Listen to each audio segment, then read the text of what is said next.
ओम श्री गणेशाय नमः। दोस्तों, भक्ति और वैराग्य के आधारभूत स्तंभ पर टिकी सनातनी परंपरा में जब भी भक्ति की बात होती है तो अलग अलग काल में हुए भक्तों के नाम याद किए जाते हैं। इन सभी भक्तों में सबसे ऊपर एक ऐसा नाम आता है जिनका नाम हर युग में चिरकाल तक जीवंत रहेगा। ये ऐसे भक्त हैं जिनको अमरता का वरदान प्राप्त है और युगों युगों से धरती पर मौजूद है। प्रभु की सेवा करने के उनके निस्वार्थ भाव ने उन्हें भक्त शिरोमणि की उपमा प्रदान की है। उनकी भक्ति के लिए लिखने वालों ने यहाँ तक लिखा है कि दुनिया के चलाने वाले भगवान का कोई भी काम उनके बिना नहीं चलता। आपने भी सुना होगा कि दुनिया चले न श्री राम के बिना, राम जी चले न हनुमान के बिना। तो आइए दोस्तों, आज हनुमान जयंती के पावन अवसर पर हम रूबरू होते हैं भक्त शिरोमणि श्री हनुमान जी के पावन चरित्र से। साथ ही हम श्रवण करेंगे बजरंग बली की उत्पत्ति की कथा। तो चलिए दोस्तों, हम आज के वीडियो का शुरुआत करें। तो दोस्तों, हर माह में शुक्ल पक्ष की पूर्णिमा तिथि को हनुमान जन्म उत्सव मनाया जाता है। पौराणिक कथाओं में इसी दिन बजरंग बली के जन्म का उल्लेख मिलता है। मान्यता है कि हनुमान 7 चिरंजीवियों में से एक है और रुद्र के 11वें अवतार है। भगवान श्री हरि विष्णु जी ने धरती पर धर्म स्थापना के लिए जब राम अवतार लिया तो हनुमान उनके सहायक बनकर बजरंग बली के रूप में धरती पर आए थे।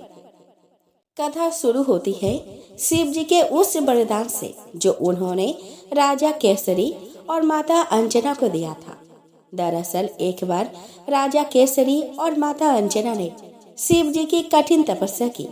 जब दोनों की तपस्या से भगवान प्रसन्न हो गए तो उन्होंने माता अंजना और केसरी से वरदान मांगने को कहा, जिस पर माता अंजना ने कहा कि हे भोलेनाथ, हमें एक ऐसे पुत्र का वरदान दीजिए जो बल में रुद्र, गति में वायु और बुद्धि में गणपति के समान तेजस्वी हो। माता के वचनों से खुश होकर शिव जी माता को वरदान दिया और अपनी रौद्र शक्ति को पवन देव के रूप में यज्ञ कुंड में समाहित किया और उत्पन्न शक्ति को माता अंजना के गर्भ में स्थापित कर दिया, जिस वजह से हनुमान जी का एक नाम पवन पुत्र भी हुआ।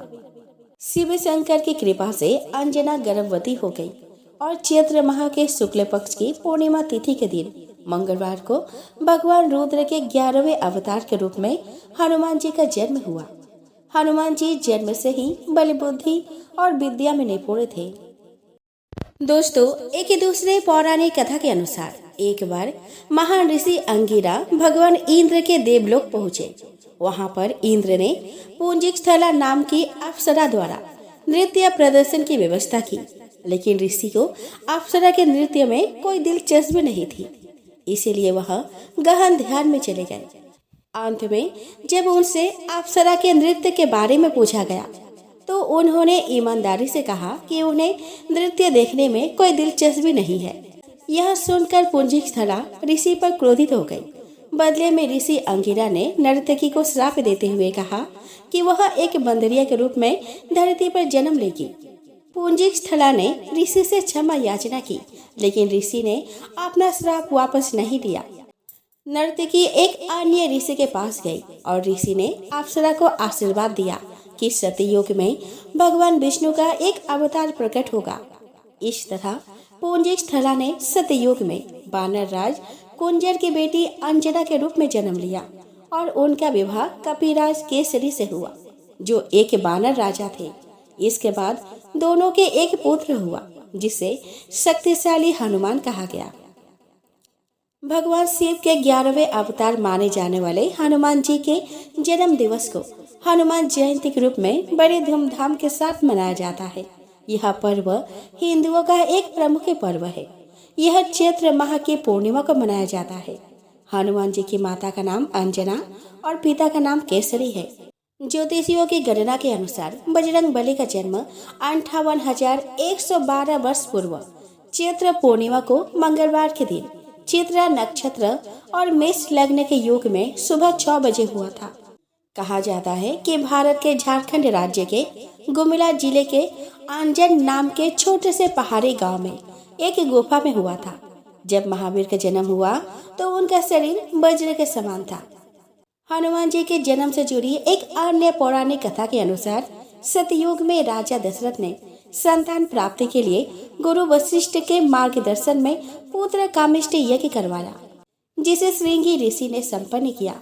यज्ञ संपन्न होते ही यज्ञ कुंड से अग्निदेव स्वयं खीर का पात्र लेकर प्रकट हुए और तीनों रानियों को बांट दिया। उसी वक्त रानी केकई के हाथों से एक चील ने खीर छीन ली और मुख में भरकर उड़ गई। चील जब उड़ी तो देवी अंजनी के आश्रम से होकर गुजरी और उस वक्त अंजनी ऊपर देख रही थी। अंजनी के मुख में खीर का आंश के भाग गिर गया और अनायास वह खीर को निकल गई, जिसकी वजह से वह गर्भवती हुई और उन्होंने चैत्र मास के पुण्य तिथि पूर्णिमा को बजरंग बली को जन्म दिया। अजर अमर बजरंग बली भगवान श्री राम के अनन्य भक्त हुए और सदैव ब्रह्मचारी बने रहे।